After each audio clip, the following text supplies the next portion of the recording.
사람마다 자기가 중요하다고 생각하는 가치들이 있습니다. 이러한 가치들은 우리의 삶을 통해서 드러나게 되는데 말하는 것이나 행동하는 것을 통해 드러나기도 하고 또 어떤 중요한 결정을 할 때 어떤 기준으로 결정하느냐를 보면 그 사람이 무엇을 중요하게 여기는가를 알 수 있습니다. 또 어떤 사람이 어떤 목표를 가지고 살아가느냐, 또 그 목표를 이루기 위해서 나아가는 방향이 어떤 것이냐, 이런 걸 보면 그 사람이 가장 중요하게 여기는 가치관들을 알 수 있는 거죠. 어떤 사람은 돈이 중요한 사람이 있습니다. 또 어떤 사람은 자존심이 중요합니다. 어떤 사람은 일이나 성공, 또 사람들에게 인정받는 것을 중요하게 여기기도 합니다. 어떤 사람은 행복하고 여유 있는 노후를 중요하게 생각하고 어떤 사람은 가족 간의 사랑과 화평을 중요하게 여기기도 합니다. 여러분은 만약에 여러분에게 가장 중요하게 여기는 것이 무엇인가? 여러분이 어떤 중요한 결정을 할 때 가장 중요한 기준이 되는 것이 무엇인가 물어본다면 여러분들은 뭐라고 답변을 하시겠습니까? 사도 바울에게 만약에 당신에게 가장 중요한 게 뭡니까? 라고 물어본다면 아마 바울은 조금도 주저함 없이 그거는 그리스도의 복음입니다. 아마 이렇게 이야기를 했을 겁니다. 그러니까 바울에게 있어서 복음은 그의 삶의 목적이었고 가장 중요한 가치였고 또 그가 어떤 선택을 하거나 결정할 때 가장 중요한 요인이 바로 복음이라고 그렇게 이야기를 할 것입니다. 사도행전 20장 24절에 보면 바울은 이 은혜의 복음을 증언하는 일을 마치려 하면은 나의 생명조차 조금 더 귀한 것으로 여기지 아니하노라 그랬습니다. 여러분, 자기 생명보다 중요한 게 어디 있습니까? 근데 생명보다 더 중요한 것, 그 복음을 증언하는 것을 마칠 때까지 그는 그 생명을 복음을 가장 중요하게 여긴다라고 이야기를 하는 겁니다. 오늘 우리가 읽은 본문에도 보면 바울의 그런 모습이 살짝 드러나는 것을 보게 됩니다. 12절에 보면 내가 그리스도의 복음을 위하여 드로아에 이름에 그랬습니다. 자, 무엇을 위해서 드로아에 갔다고요? 복음을 위해서. 그는 복음 때문에 머물기도 하고 가기도 하고 어떤 일을 하기도 하고 하지 않기도 하고 가장 중요한 결정의 기준이 바로 복음이라는 겁니다.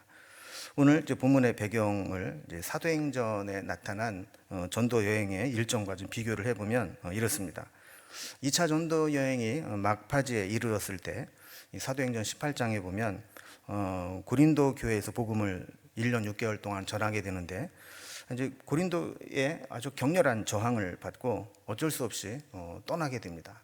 그래서 그가 에베소로 건너갔다가 결국 에베소에서 자기의 파송 교회인 수리 안디옥 교회를 가기 위해서 배 타고 가이사랴에 들렸다가 결국 안디옥까지 가게 되었다 하는 내용이 이제 2차 전도 여행의 마지막 막바지 이야기입니다. 자, 그리고 3차 전도 여행을 이제 시작하면서 그가 3차 전도 여행을 쭉 출발을 해서 에베소까지 가게 됐는데 이 고린도 교회에 대한 궁금함이 있었습니다. 떠나올 때 편지를 디도편에 보내게 됐는데 그 편지를 받고 고린도 교인들이 어떻게 반응을 했을까 하는 그런 궁금함이 있었던 것이죠.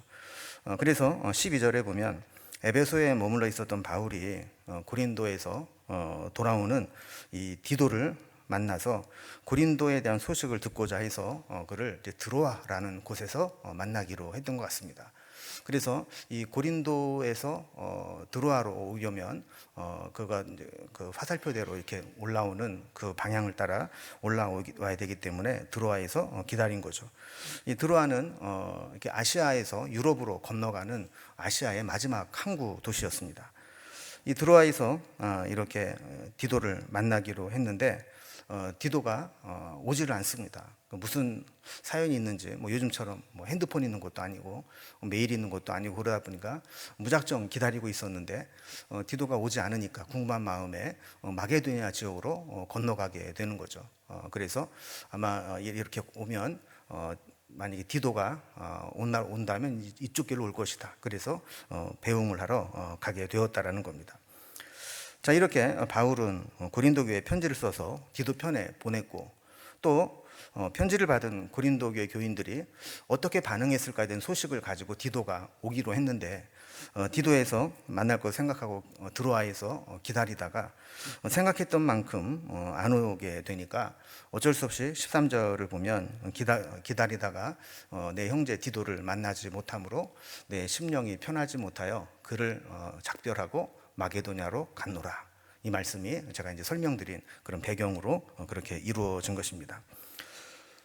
그러면서 자신의 인생 여정 또 신앙 여정에 대해서 하나님께 감사할 것이 한 두 가지 있다, 이렇게 고백을 합니다. 그래서 14절 말씀을 보면 그가 감사할 것이, 첫 번째는 우리가 항상 우리를 그리스도 안에서 이기게 하셨다.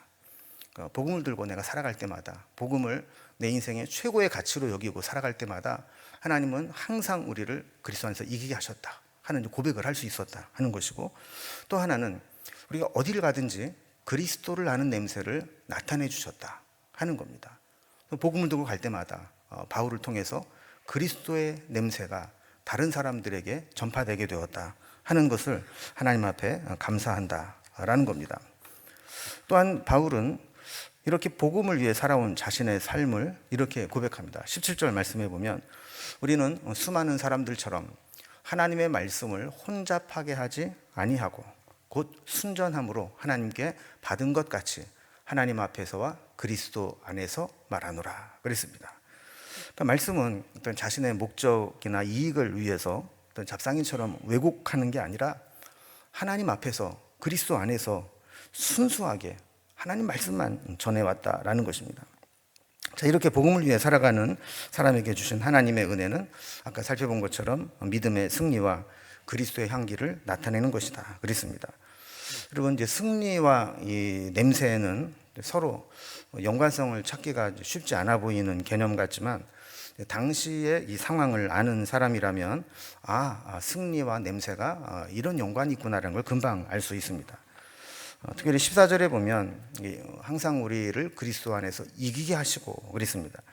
이 승리를 나타내는 이기고 하셨다 하는 말에 그 원래의 의미는 로마의 이제 군사 용어였던 드리암비오라는 단어를 쓰고 있는데, 이게 이기게 했다라는 말은 개선 행렬에 참여시켰다, 이미 이기고 개선 행렬에 참여하게 했다라는 의미를 가진 단어입니다.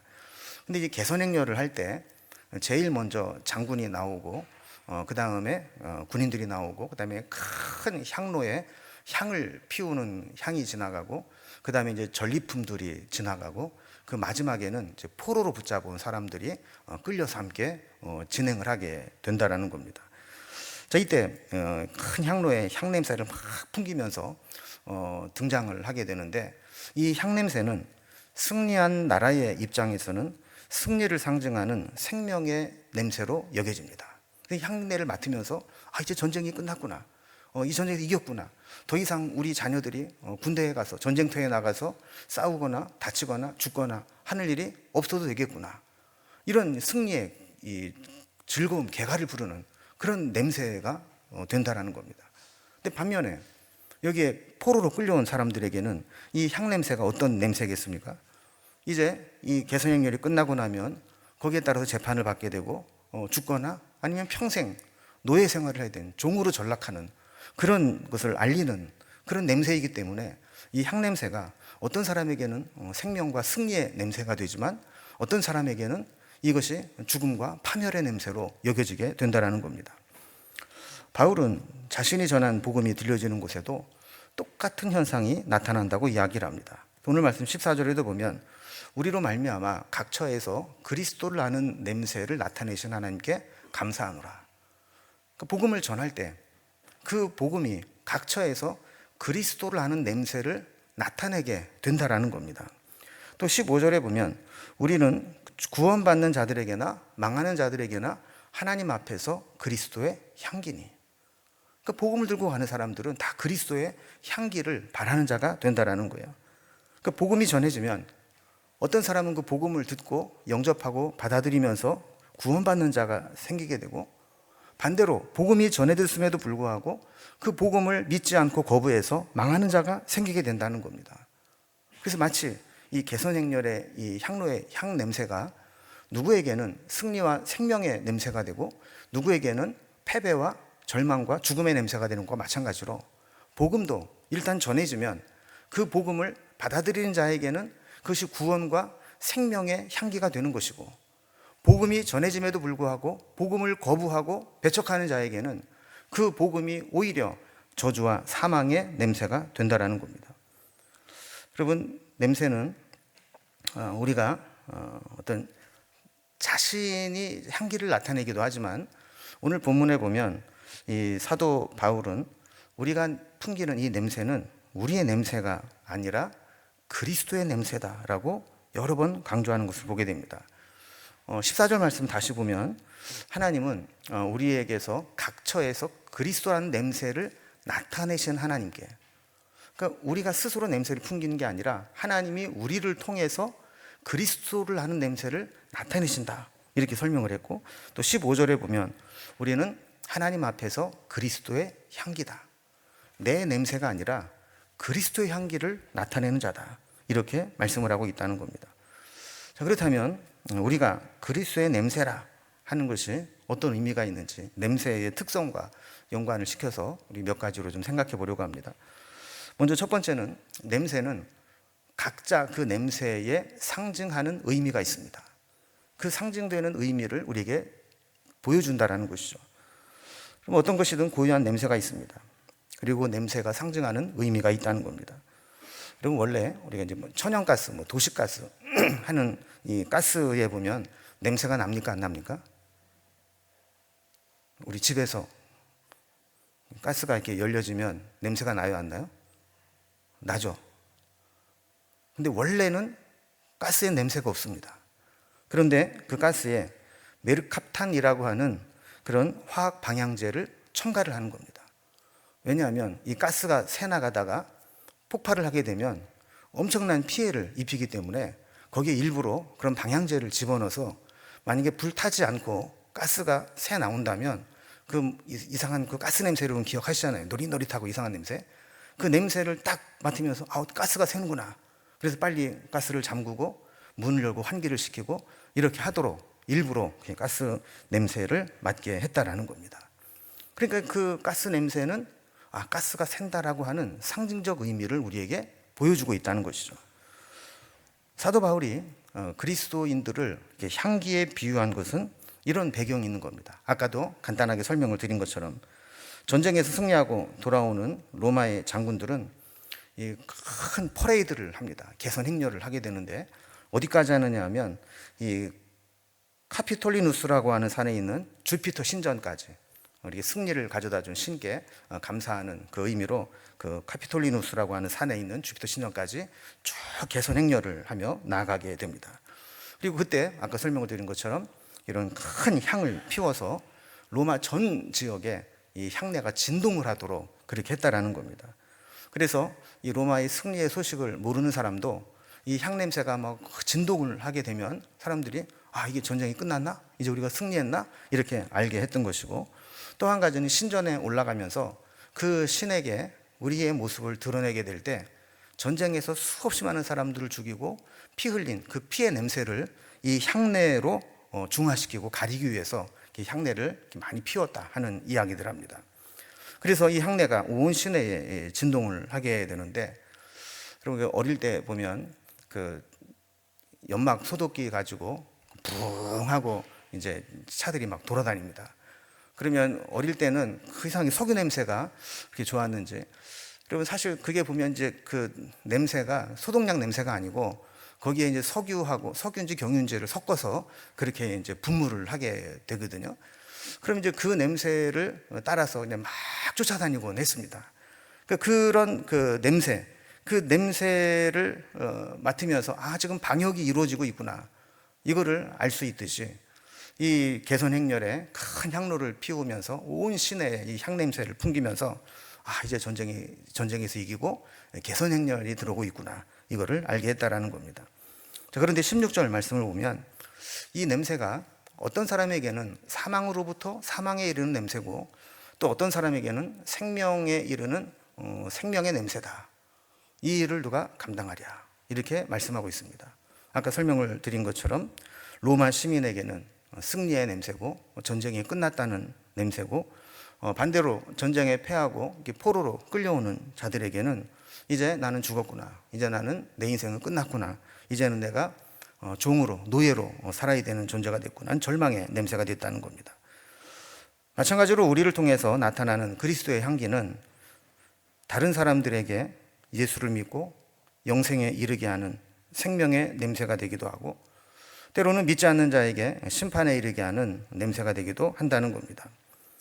지금 한 가지 중요한 것이 있는데, 17절에 보면 수많은 사람들이 하나님의 말씀을 혼잡하게 했다. 근데 우리는 그렇게 안 했다. 이런 이야기를 합니다.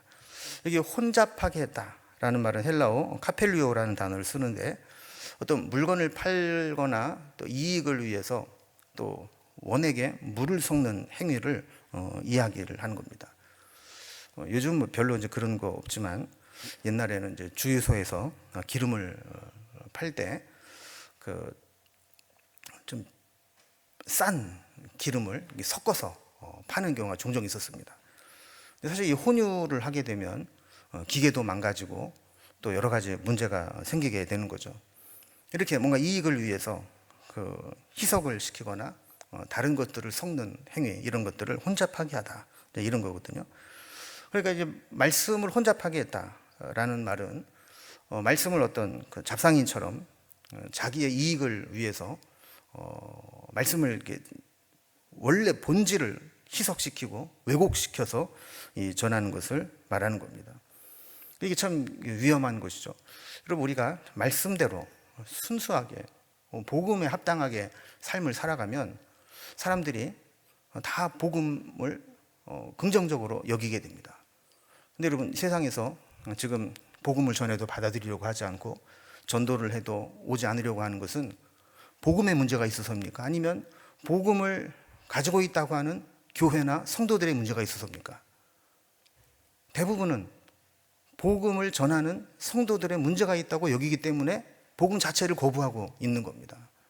그러니까 우리가 복음의 정체성을 분명히 나타내고, 이 냄새가 상징하는 의미가 있듯이 우리 그리스도의 향기, 이것의 본질을 왜곡시키지 않고 혼잡하지 않고 그대로를 전할 수 있다면 복음은 능력이 있기 때문에 그 복음이 전달되는 곳마다 역사가 나타나게 된다는 겁니다.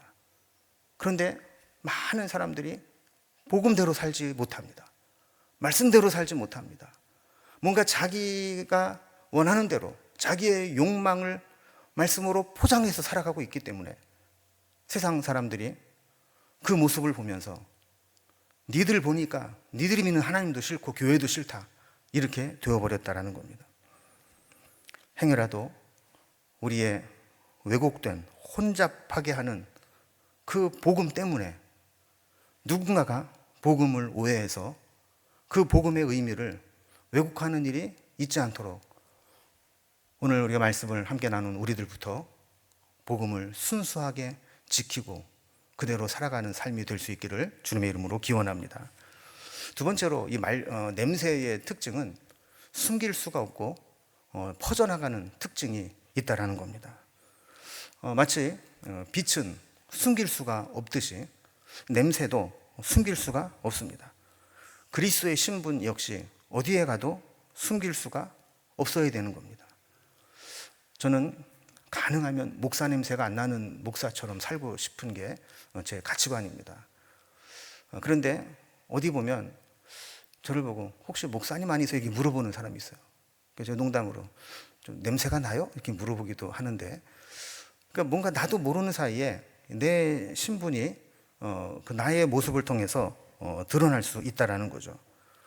여러분, 우리는 우리의 냄새를 숨길 수 없고 그것이 드러나고 또 퍼져나가게 됩니다. 우리 행실과 모습은 아무리 포장한다고 해도 언젠가는 그 실상이 드러나게 되어 있고 그것에 대한 소문은 퍼져나가게 되는 겁니다. 여러분, 우리에게도 각각의 독특한 냄새가 있습니다. 나는 나한테 무슨 냄새가 나는지 잘 모르지만 나에게만 나는 냄새가 있습니다. 여러분, 냄새는 또 소리 없이 강합니다.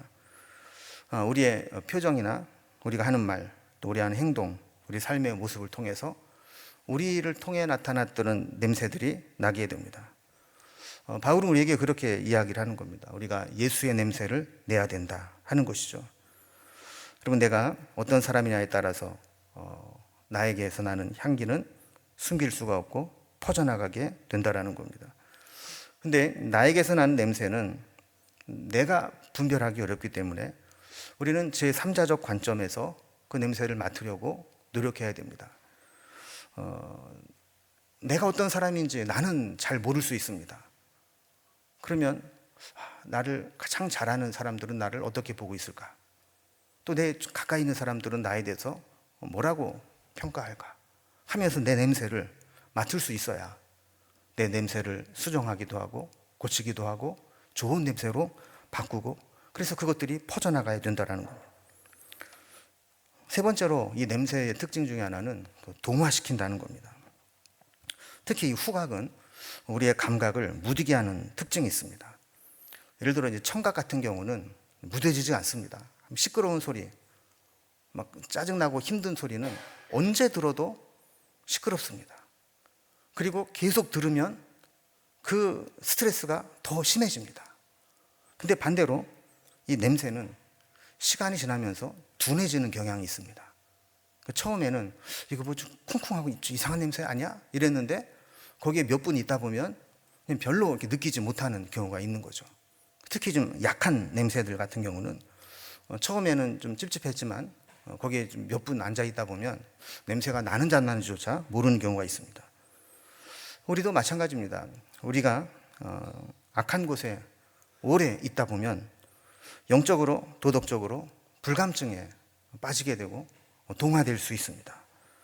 그래서 처음에는 우리가 양심의 가책도 느끼고 뭔가 가슴도 두근거리고 불안하고 불편하고 죄 지은 것이 뭔가 꺼려지는 것이 감당하기가 싫지만 그 가운데 계속 머물러 있다 보면 감당할 수 있을 것 같고 그럭저럭 견딜만 하고 나중에는 이게 옳은 건지 그른 건지 분별하기조차 싫어지는 경우가 생기게 되는 거죠. 우리가 반대로도 생각해 볼 수 있습니다.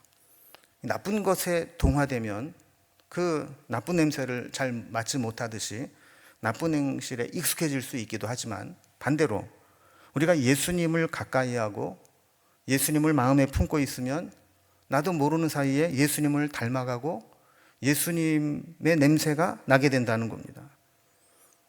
이런 일들이 일어나게 될 때 옆에 있는 사람들이 그것을 보고 저게 예수의 냄새구나, 나도 저렇게 살면 좋겠다, 나도 저런 냄새를 풍기면 좋겠다, 서로 전염이 되는 그런 것들이 우리에게 필요하다는 것이죠. 나에게서 예수 냄새도 안 나고 예수 냄새를 전달하지도 못한다면 우리가 신앙생활을 제대로 하고 있다, 이렇게 보기가 어려운 겁니다. 여러분, 예수 냄새를 만들어내는 것은 많이 배운다고 되는 게 아닙니다. 돈이 많고 지위가 높다고 되는 것도 아닙니다. 비싸고 좋은 것으로 치장한다고 되는 것도 아닙니다. 한 가지 유일한 방법은 내 안에 예수님으로 충만히 채우는 것입니다. 그래서 예수님과 함께 동행하고 예수님으로 충만하고 예수님을 나의 주인으로 삼고 살아가게 되면 나도 모르는 사이에 나를 통해서 예수님의 냄새가 나게 되고 그 향기로 예수님의 향기를 전달하게 되는 겁니다. 네 번째로 냄새의 특징은 오래 간다는 겁니다. 이 냄새가 아까 말한 것처럼 후각을 둔화시켜서 적응하게 만들기도 하지만 반대로 냄새 자체가 없어지는 것은 아니라는 겁니다. 그래서 차 안에 한번 안 좋은 냄새가 배면 이걸 없애는 게 쉽지 않습니다. 그래서 담배를 오래 피운 사람들의 차, 별의별 짓을 다 해도 그 냄새가 쉽게 빠지지 않는다는 거예요. 또 김치 국물이나 이런 반찬을 차에 한번 흘려서 배게 되면 그 냄새를 없애는 게 정말 어렵다고 이야기를 합니다. 방향제를 갖다 놔도 오히려 더 역한 냄새가 날 수 있습니다. 악취와 방향제의 그 냄새가 막 섞여버리면 더 역한 냄새를 만들어내기도 하는 거죠. 냄새가 오래 간다는 것은 냄새가 참 강하다는 겁니다. 이 냄새를 빼는 것이 쉽지 않은데 악취가 나는 곳에 신선한 공기가 계속 유입돼서 이 악취의 근원을 정화시키고 또 좋은 냄새가 계속 불어와야 이 냄새를 없앨 수 있는 겁니다. 여러분, 우리 속은 어떻습니까? 우리 속은 부패하고 악취가 나는 것으로 가득합니다. 그래서 예레미야 17장 9절에 보면 만물보다 거짓되고 심히 부패한 것은 마음이라 그랬습니다. 우리 속에는 그냥 가만히 내버려 두면 거짓되고 부패한 것들이 가득 차서 그 악취가 풍겨 나올 수밖에 없다라는 겁니다. 그러면 이 오래가는 이 더러운 냄새를 어떻게 해야 됩니까? 그럼 우리가 지속적으로 기도하고 말씀을 묵상해야 되는 이유가 바로 여기 있는 겁니다. 이 세상을 살아가면서 묻은 악취, 그리고 만물보다 부패하고 더러운 그 마음에서 나오는 추잡한 냄새, 이런 것들을 제거하고 그 속에 예수님의 냄새가 배게 하려면 나쁜 냄새를 배출하기 위해서 기도해야 되고, 좋은 냄새를 입히기 위해서 말씀을 내면화해야 됩니다. 그럼 말씀을 그냥 듣고 그냥 읽고 지나가는 것으로는 말씀이 내면화되지 않습니다. 말씀을 내 것으로 붙잡고 내 삶의 현장에서 말씀대로 살아보려고 몸부림을 치고 말씀을 붙잡고 살아갈 때 말씀이 내면화되는 겁니다. 그래서 우리 속에 있는, 또 우리 겉에 삶에서 묻은 이 더러운 악취를 벗어내고 예수의 향기를 나타내기 위해서 말씀과 기도로 충만한 삶을 살아야 된다는 겁니다. 옛날에 제사장들이 지성소에 들어가려면 그냥 곧바로 지성소에 들어갈 수 없게 했습니다. 중간에 거쳐야 되는 것들이 많습니다. 성전 문으로 들어가서 번제단에서 제물을 잡아 드리고 피를 받아야 되고, 물두멍에서 손을 씻어야만 성소 안에 들어갈 수 있습니다. 성소 안에 들어가면 바로 성소에 어둠을 밝히는 등잔이 있고 또 진설병을 놓은 떡상이 있습니다. 그리고 지성소에 들어가기 전에 맨 마지막에 거쳐야 되는 곳이 바로 향단입니다. 지성소에 들어가는 제사장은 이 향단에서 향을 피우는 그 향으로 샤워를 해야 됩니다. 자기 몸을 씻듯이 그 향단의 향을 몸에 배해야 됩니다. 아까 번제단에서 짐승을 잡아서 제사를 드릴 때 이 죄의 심판을 상징하는 이 피냄새를 가지고 하나님의 임재의 상징인 지성소에 그냥 들어갈 수가 없기 때문에 이 향냄새, 향단에 있는 이 향냄새로 그 피냄새를 가리고 들어가야 된다는 겁니다. 여러분, 우리도 하나님 앞에 가기 위해서는 이 하나님이 허락하시는 냄새를 입고 하나님 앞에 갈 수 있음을 알아야 됩니다. 여러분, 우리는 잘 모를 수 있지만 우리 몸은 독특한 냄새를 만들어냅니다. 다행히도 우리 동양 사람, 한국 사람들은 냄새가 그렇게 역한 냄새는 아닙니다. 물론 서양 사람들이 볼 때 마늘 냄새 난다 뭐 그러긴 하지만 그렇게 역하지는 않습니다. 서양 사람들 그 겨드랑이 냄새인지 작은 그 이상한 냄새에 비하면 그래도 한국 사람들은 그 심한 독한 냄새는 아닙니다. 그래서 어쩌면 이 서양 사람들에게 이 향수가 발달한 것이 그런 몸에서 역한 냄새가 나기 때문에 그것을 가리기 위해서 향수가 발달했다, 이런 말이 있기도 하는 거죠. 우리의 몸에 나타나는 냄새들을 보면 특히 건강하고 또 젊을 때에는 별로 냄새가 안 나는데 나이가 들고 병이 들고 몸에 안 좋은 부분이 생기기 시작하면 이 냄새가 나기 시작을 한다는 겁니다. 그래서 건강이 좋지 않거나 나이가 들면 냄새가 나기 쉬운데, 특히 몸에서 좀 냄새가 심하게 나기 시작한다 그러면 어딘가는 몸이 안 좋은 부분이 생겼다라는 표시라는 거죠. 특히 또 남자들 같은 경우 남자만 오래 있는 방에는 남자 냄새가 또 나기도 하지 않습니까? 그래서 일본의 그 유명한 온천 같은 데 보면 주기적으로 뭐 일주일에 한 번씩, 한 달에 한 번씩이든 남탕과 여탕을 이렇게 바꾸어서 운영을 하기도 한다는 겁니다. 담배 피우는 사람은 모릅니다. 자기한테서 얼마나 역한 냄새가 나는지. 그러나 담배를 안 피우는 사람들은 담배 피우는 사람 옆에만 딱 가도 담배 피는 그 찌든 냄새를 금방 느끼게 되는 것이죠. 그런 건강한 사람, 컨디션이 좋은 사람, 더 나아가서 영적으로 충만한 사람은 호르몬 작용이 건강하게 정상적으로 돌아가면서 역한 냄새가 나지 않고 좋은 겁니다. 특히 아이를, 갓난 아이를 이렇게 품고 젖을 먹이는 엄마에게서는 그 엄마의 냄새가 나고 아이들은 그 냄새를 맡으면서 만족함과 충만함을 느끼게 되는 것이죠. 여러분, 오늘 이제 말씀의 핵심은 그렇다면 우리가 어떤 영적인 냄새를 내느냐 하는 겁니다. 우리가 어떤 냄새를 맡느냐가 중요한 게 아니라 우리에게서 어떤 냄새를 내느냐 하는 게 중요하다라는 것이죠. 그리고 냄새는 아주 묘한 힘을 가지고 있습니다. 어떤 냄새는 맡고 입맛이 동하기도 하고 어떤 냄새는 입맛을 뚝 떨어뜨리기도 합니다. 어떤 냄새는 우리 기분을 아주 좋게 만들어주고 어떤 냄새는 아주 불쾌하게 만들기도 합니다.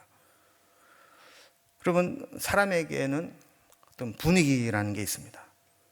또 어떤 사람과 같이 하면 기분이 좋아지고 또 그 사람과 대화를 나누면 나도 막 격이 높아지는 그런 걸 느끼는 사람이 있습니다. 근데 반대로 어떤 사람과 같이 있으면 왠지 불편합니다. 이야기를 나눌수록 찜찜합니다. 계속 대화를 하다 보면 내가 왜 저런 얘기를 계속 듣고 있어야 하나 하는 생각이 드는 사람도 있습니다. 우리는 냄새 그럴 때 꼭 후각적인 냄새라고 볼 것이 아니라 이런 나에게서 풍기는 이미지, 어떤 분위기, 이런 것이 어떤 것인가를 좀 생각해 볼 필요가 있다는 것이죠. 정말 우리 속에 복음이 있고 예수 그리스도로 충만해서 나를 만나는 사람마다 예수님의 냄새가 나고 예수님이 생각이 나고 예수님과 같은 느낌이 들고 나도 저 사람을 닮아가고 싶고 이런 사람이라면 그리스도의 향기를 나타내는 사람이라 볼 수 있을 것입니다.